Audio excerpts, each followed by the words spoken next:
नमस्कार, मैं राजल नीति चैनल में मैं आप सभी का स्वागत करता हूं। वीडियो डिस्क्रिप्शन में आपने देखा ही होगा, इस वीडियो का शीर्षक है प्रत्येक दिन की योजना कैसे बनाएं। इसके बारे में मैंने पूरी जानकारी अपनी किताब राजल नीति टाइम मैनेजमेंट में बहुत अच्छे से लिखी है, लेकिन इस वीडियो में मैं आपके साथ शेयर करूँगा कि मैं खुद की प्रतिदिन की अपनी योजना कैसे बनाता हूँ। यह बहुत ही सरल है। मुझे लगता है हम सभी जो है कभी ना कभी बाज़ार से सामान लाने गए हैं और इसके लिए हम लोग जो बहुत आम सा काम करते हैं, साधारण सा, वो ये है कि जो भी सामान हमें ख़रीदने हैं उन सब की लिस्ट हम बना लेते हैं। वैसा ही कुछ आपको अपने प्रतिदिन की योजना बनाने में भी करना है। आपको करना ये है कि आपको जो भी काम करने हैं, चाहे छोटे से छोटा काम हो या बड़े से बड़ा काम, सबकी लिस्ट बना लें और किसी को भी ना छोड़ें। मेरा एक महत्वपूर्ण सुझाव आपके साथ ये होगा कि आप जो भी लिस्ट बना रहे हैं, कोशिश ये करें कि उस लिस्ट को पिछली रात को ही बना लें।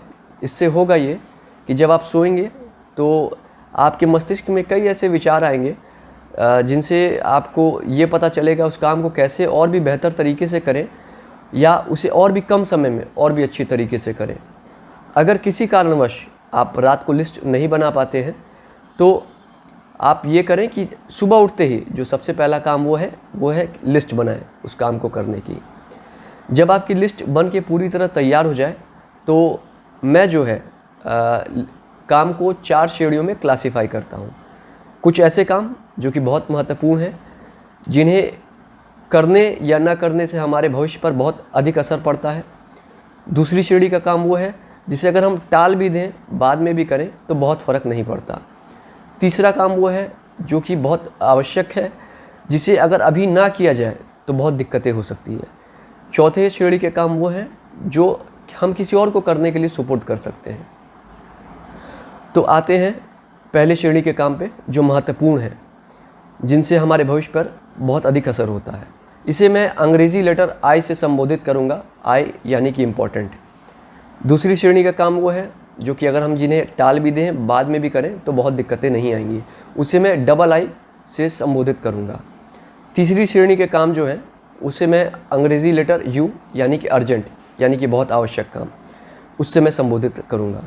चौथी श्रेणी के काम जो हैं जिसे मैं डी से संबोधित करूँगा, अंग्रेज़ी के डेलीगेट शब्द से मैंने लिया है। ये कुछ ऐसे काम हैं जिसे आप किसी दूसरे को भी करने के लिए सुपुर्द कर सकते हैं। अब इसे समझाने के लिए मैं अपनी किताब राजल नीति टाइम मैनेजमेंट से एक सैम्पल लिस्ट लूँगा। इसमें मैं सिर्फ 8 काम ले रहा हूँ ताकि आपको समझाने में और आपको समझने में बड़ी सुविधा हो। और आपकी सुविधा के लिए इस पूरे लिस्ट को, काम की लिस्ट को मैं वीडियो डिस्क्रिप्शन में डाल दूँगा ताकि आप इसे आसानी से समझ सकें कि ये लिस्ट क्या थी और किस तरह से मैंने इसे अरेंज किया, क्लासीफाई किया। तो अब लेते हैं उस लिस्ट को जो कि मैंने इस किताब में लिया है। 8 कामों की लिस्ट है, आपकी सुविधा के लिए मात्र 8 काम मैं इसमें ले रहा हूँ। एक सैम्पल लिस्ट है। फिट रहने के लिए जिम जाना, मोबाइल रिचार्ज करने की आज आखिरी तारीख, फिल्म देखने जाना, दवाई खाना, किताबें लिखना, बाज़ार से सामान मंगवाना, बैंक में पैसे जमा कराना, घूमने फिरने बाहर जाना। ये थी एक सैम्पल लिस्ट। अब मुझे इसे अरेंज करना होगा 4 श्रेणियों में। मैं आपको बताता हूँ किस प्रकार मैंने इसे अरेंज किया। पहली है आई श्रेणी जो कि बहुत महत्वपूर्ण है, जिसे करने या ना करने से मेरे भविष्य पर असर पड़ता है। आई श्रेणियों में मैं 2 काम ले रहा हूँ, फिट रहने के लिए जिम जाना और किताबें लिखना। दूसरी है डबल आई, ऐसे काम जिन्हें मैं अगर ना भी करूं तो इससे मेरे भविष्य पर बहुत ज़्यादा असर नहीं पड़ेगा। इस डबल आई श्रेणी में मैं फिल्में देखने जाना और घूमने फिरने बाहर जाना को रखता हूं। तीसरी श्रेणी है अर्जेंट। अर्जेंट में मैं 2 काम ले रहा हूं, दवाई खाना और मोबाइल रिचार्ज करने की आखिरी तारीख।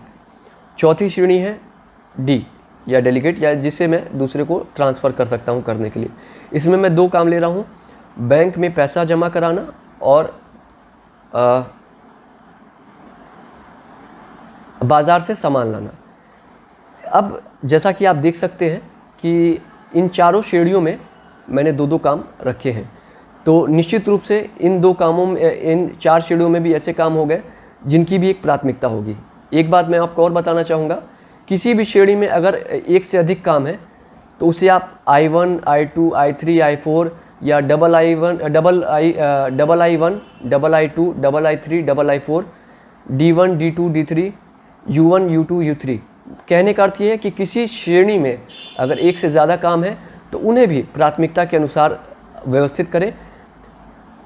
1 वाले काम वो होंगे जिन्हें सबसे पहले किए जाना है, 2 उसके बाद वाली महत्व का, तीसरा जो होगा इन दोनों के बाद के महत्व का। इसी सीक्वेंस में आप अरेंज कर लें। तो आते हैं अपने एग्जाम्पल की ओर वापस हम लोग आते हैं।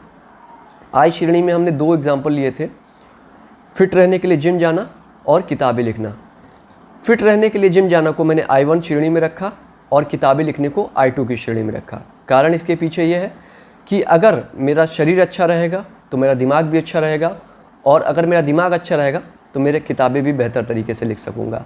इसलिए I1 श्रेणी में है फिट रहने के लिए जिम जाना और I2 में है किताबें लिखना। अब आते हैं II श्रेणी में, जिसमें थी फिल्म देखने जाना और घूमने फिरने बाहर जाना। फिल्म देखने जाने को मैंने II1 की श्रेणी में रखा और घूमने फिरने जाने को II2 की श्रेणी में रखा। इसके पीछे कारण ये था कि फिल्म लगती है, कुछ समय के लिए लगती है और फिर हट जाती है, जबकि घूमने फिरने बाहर हम कभी भी जा सकते हैं। इसलिए अगर इन 2 कामों को करना ही है तो पहले मैं फिल्म देखने जाऊंगा। तीसरी जो श्रेणी थी वो थी अर्जेंट की, ऐसे काम जिन्हें हमें तुरंत करने हैं, अगर हम अभी ना करें तो दिक्कतें आ सकती हैं। इसमें मैंने 2 काम रखे थे, एक थी दवा खाना और दूसरा था मोबाइल रिचार्ज करना, क्योंकि मोबाइल रिचार्ज करने की आज आखिरी तारीख है। इसमें भी मैंने दवा खाने को U1 की श्रेणी में रखा और मोबाइल रिचार्ज करने को मैंने U2 की श्रेणी में रखा। जैसा कि स्वाभाविक है, अगर मैं दवा नहीं खाऊंगा तो मेरी सेहत पर असर पड़ सकता है और बहुत दिक्कतें आ जाएंगी अगर मैं तुरंत समय पर दवा नहीं खाऊंगा। जबकि मोबाइल रिचार्ज अगर मैं नहीं करूंगा, भले ही आज आखिरी तारीख है, तो अधिक से अधिक ये होगा कि ज़्यादा से ज़्यादा इनकमिंग बंद हो सकती है या आउटगोइंग बंद हो जाएगी, इससे ज़्यादा कुछ नहीं हो सकता। अब चौथी श्रेणी में आते हैं D से। D डेलीगेट, यानी ऐसे काम जिसे करने को आप किसी और को भी सुपुर्द कर सकते हैं। इसमें मैंने 2 काम रखे थे, बैंक में पैसा जमा कराना और बाज़ार से सामान लाना। बैंक से पैसा जमा कराने को मैंने D1 की श्रेणी में रखा और बाज़ार से सामान लाने को मैंने D2 की श्रेणी में रखा। कारण ये है कि बैंक का काम करने का समय एक निश्चित समय का कार्यकाल का उनका समय होता है कार्य करने का, और अगर हम उस निश्चित समय में पैसा नहीं जमा कराएंगे तो हो सकता है बैंक बंद हो जाए।